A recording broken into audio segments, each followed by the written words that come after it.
Look, the Albanian organised crime really has absolutely no bounds.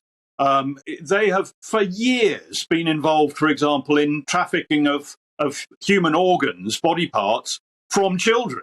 I mean, it is something that has been going on for 20, 25 years. So using children in an unscrupulous way in order to drum up business is absolutely, they've got no compunction about doing that whatsoever.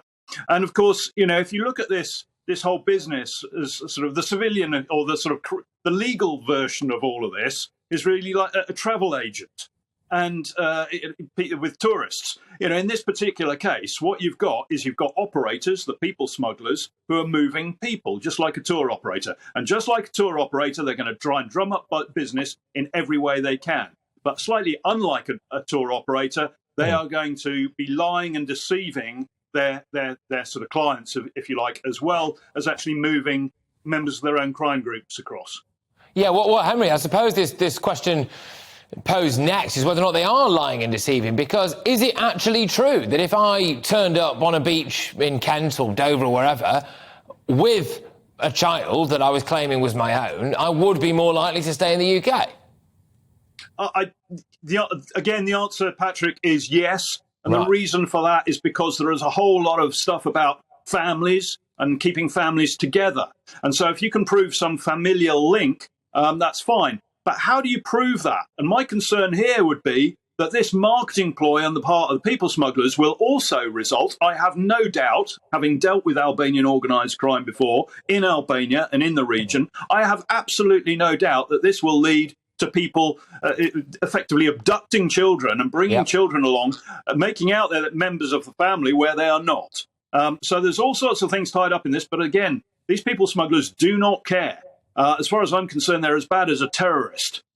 So just to clarify on that, Henry, you are now concerned that as a result of things like 3 for 2 offers from people smugglers, kids go free offers from people smugglers, that we're going to see a spike in child abduction and child trafficking across the continent, and these poor children being brought into Britain, and that would be because our asylum system is too soft.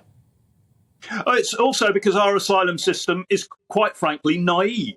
And we've been dealing with Albanian organised crime in this country ever since Tony Blair opened the door to the Kosovar organised crime groups in about 2000, after the war in Kosovo.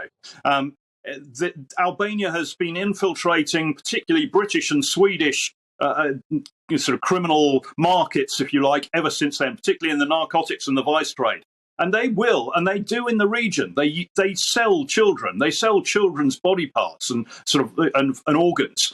And I have no doubt that as the UK asylum and immigration system is seen to favour groups or families with children, then we're going to see children exploited as a method of keeping people here, even if they're not family members, but they are made out to be. And the Albanians are past masters at the false documentation as well. So we're creating a number of really difficult situations for ourselves with our immigration and asylum rules as they are, and that they would not be difficult to sort out. The problem is the Home Office, the Immigration Service, and the government writ large simply don't have the experience, the knowledge of the Albanians, the Albanian organised crime, or how organised crime operates in terms of people smuggling. It sounds shocking, but that's the reality, partly as a result of mobility, as they call it, the rapid turnover and movement of civil servants within government departments, including the Home Office.